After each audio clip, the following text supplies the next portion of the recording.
18 जून 1974 light house और might house बन, नई दुनिया के मेकअप बनो। अपने को क्या लाइट हाउस और माइट हाउस समझकर चलते हो? सिर्फ लाइट और माइट समझकर नहीं, लेकिन लाइट हाउस और माइट हाउस अर्थात लाइट और माइट देने वाले दाता हाउस तब बन सकेंगे जब अपने पास इतना स्टॉक जमा हो। अगर स्वयं सदा लाइट स्वरूप नहीं बन सकते व लाइट स्वरूप में सदा स्थित नहीं हो सकते, तो वो अन्य आत्माओं को लाइट हाउस बन लाइट नहीं दे सकते। जो स्वयं ही मास्टर सर्वशक्तिमान होते हुए अपने प्रति भी सर्वशक्तियों को यूज नहीं कर सकते, तो वे माइट हाउस बन अन्य आत्माओं को सर्वशक्तियों का दान कैसे कर सकते हैं? अब स्वयं से पूछो कि मैं क्या लाइट और माइट हाउस बना हूँ? कोई भी आत्मा अगर कोई भी शक्ति प्राप्त करने की इच्छा रखते हुए आपके सामने आए, तो क्या उस आत्मा को वो शक्ति दे सकते हो? अगर सहन करने की इच्छा अथवा निर्णय करने की शक्ति की इच्छा रखकर कोई आए और उसे समाने की शक्ति या परखने की शक्ति का दान दे दो, लेकिन उस समय उस आत्मा को जो सहन शक्ति के दान की जरूरत है, यदि वो उसे नहीं दे सकते, तो क्या ऐसी आत्मा को महादानी, वरदानी या विश्व कल्याणी कह सकते हैं? अगर स्वयं में ही किसी एक शक्ति की कमी होगी, तो दूसरों को सर्वशक्तिमान बाप के वर्षे का अधिकारी व मास्टर सर्वशक्तिमान कैसे बना सकेंगे? सूर्यवंशी हैं सर्वशक्तिमान और चंद्रवंशी हैं शक्तिमान। अगर एक शक्ति की भी कमी है, तो सर्वशक्तिमान के बजाय शक्तिमान कहलाए जाएंगे, अर्थात वे सूर्यवंश के राज्य भाग्य के अधिकारी नहीं बन सकते।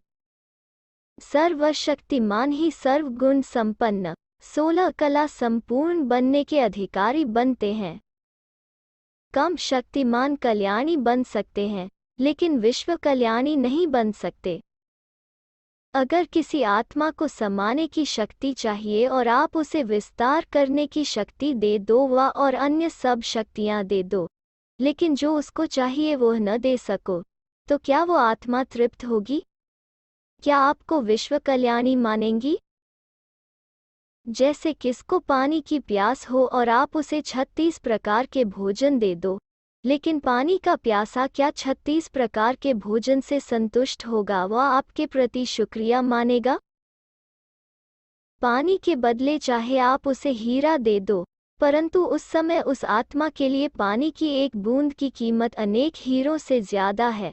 ऐसे ही अगर अपने पास सर्वशक्तियों का स्टॉक जमा नहीं होगा, तो सर्व आत्माओं को संतुष्ट करने वाली संतुष्ट मणियां नहीं बन सकेंगे व सर्व आत्माएं आपको जियदाता, सर्वशक्ति दाता नहीं मानेंगी। अगर विश्व की सर्व आत्माओं द्वारा विश्व कल्याणी माननीय नहीं बनेंगे, तो माननीय के बिना पूजनीय भी नहीं बन सकेंगे। संतुष्ट मणि बनने के बिना बाप दादा के मस्तक की मणियां नहीं बन सकते हो। क्या ऐसी महीनता की चेकिंग करते हो व अब तक मुख्य बातों में भी चेकिंग करना मुश्किल अनुभव होता है?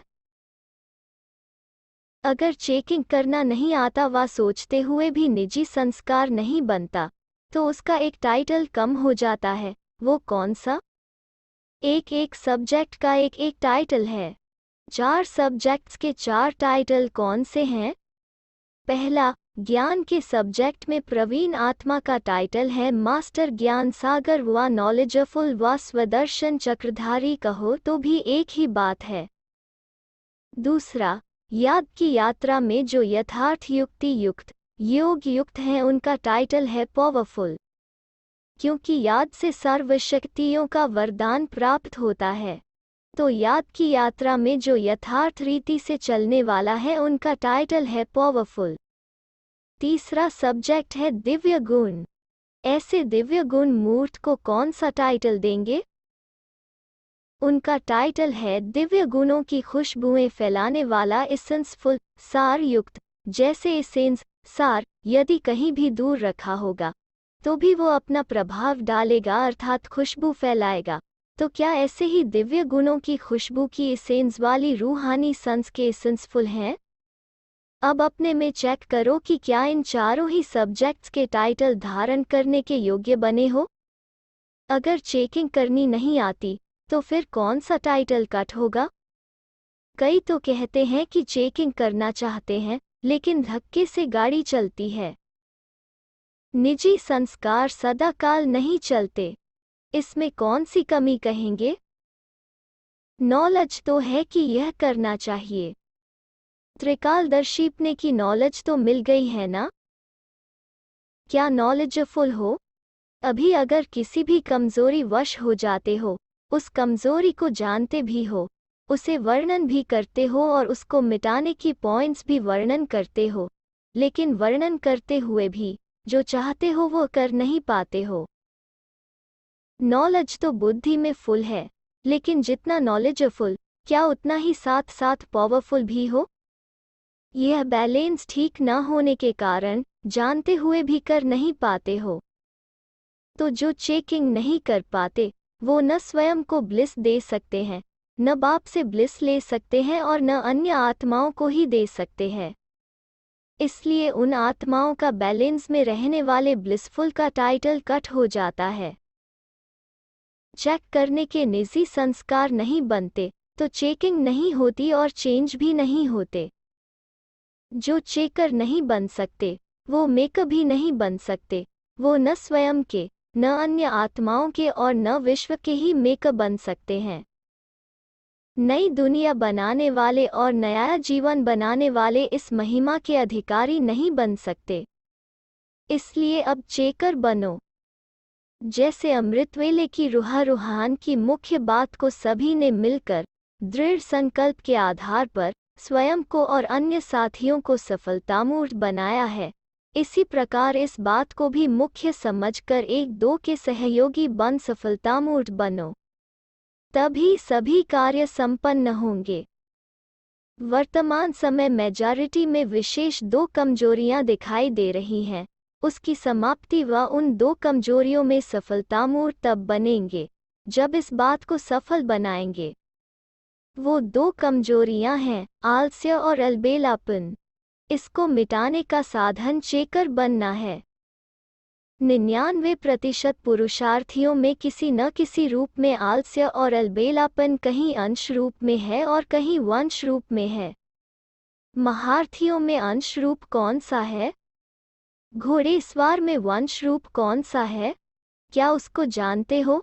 अंश रूप है कि मेरी नेचर, वो मेरे संस्कार, मेरी भावना नहीं है, लेकिन बोल व नैन चैन है, रेखाएं हैं लेकिन रूप बने हुए नहीं हैं, यह है अंश मात्र।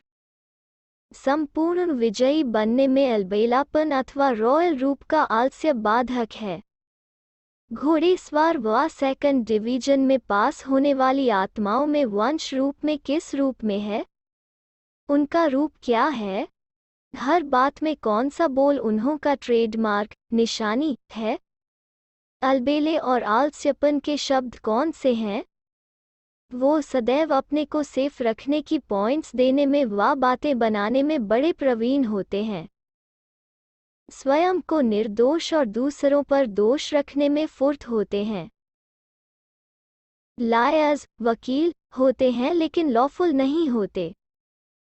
जैसे लायर्स झूठे केस को सच्चा सिद्ध कर निर्दोषी को दोषी बना देते हैं, वैसे ही सेकंड डिवीजन वाले कभी भी अपने दोष को जानते हुए भी स्वयं को दोषी प्रसिद्ध नहीं करेंगे। इसलिए लायर्स हैं लेकिन लॉफुल नहीं हैं। ऐसे के ट्रेडमार्क बोल सदैव यही निकलेंगे कि मैंने यह किया क्या, मैंने यह बोला क्या, मेरे मन में तो कुछ था ही नहीं, निकल गया तो फिर क्या हुआ, हो गया तो फिर क्या हुआ, ठीक कर दूंगा, फिर क्या की ट्रेडमार्क के बोल होंगे। जैसे सृष्टि चक्र के समझाने में फिर क्या कहते सारी स्टोरी कहानी बतला देते हो ना। सतयुग के बाद फिर क्या हुआ, त्रेता आया, फिर क्या हुआ, द्वापर आया, फिर क्या शब्द में सारे चक्र की कहानी सुनाते हो। वैसे वह लायर्स आत्माएं फिर क्या शब्द के आधार पर दूसरों के ऊपर सारा चक्र चला देती हैं, स्वयं को साक्षी व न्यारा बना देती हैं व छुड़ा देती हैं। फिर क्या? शब्द से अर्थात इस एक संकल्प से अलबेलापन व रॉयल आलस्य का वंश अंदर ही अंदर बढ़ता जाता है और ऐसी आत्मा को पावरफुल बनाने के बजाय निर्बल बनाता जाता है। यह है सेकंड डिवीजन अर्थात घोड़ेसवार आत्माओं के अंदर अलबेलापन और आलस्य वंश रूप में। इस अंश व वंश को समाप्त करने के लिए चेकर बनना अति आवश्यक है। 8 दिन में 1 दिन चेकर बनते हो, 7 दिन अलबेले रहते हो, तो संस्कार 7 दिन के बनेंगे व 1 दिन के। इसलिए अलट बनने के बजाय इजी और लेजी बनते हो। ऐसे की रिजल्ट क्या होगी? क्या ऐसे विश्व कल्याणकारी सर्व शक्तियों के महादानी वरदानी बन सकते हैं? इसलिए अब इन 2 बातों को अंश रूप में व वंश रूप में जिस रूप में भी हैं, उसको अभी से मिटाएंगे, तब ही बहुत समय विजयी बनने के संस्कारों के अनुसार विजय माला के मन के बन सकेंगे। अच्छा, ऐसे सुनने और स्वरूप बनने वाले, संकल्प को 1 सेकंड में साकार रूप में लाने वाले, सर्व आत्माओं को लाइट हाउस व माइट हाउस बन सर्वशक्तियों से संतुष्ट करने वाले, संतुष्ट मनिया, मस्तक मनिया, सदा स्वयं पर और हर संकल्प पर चेकर बनने वाले नई दुनिया के मेकर और विश्व कल्याणी आत्माओं को परमात्मा और सर्वश्रेष्ठ आत्मा बाप दादा की याद, प्यार, गुड नाइट और नमस्ते। 21 जून 1974।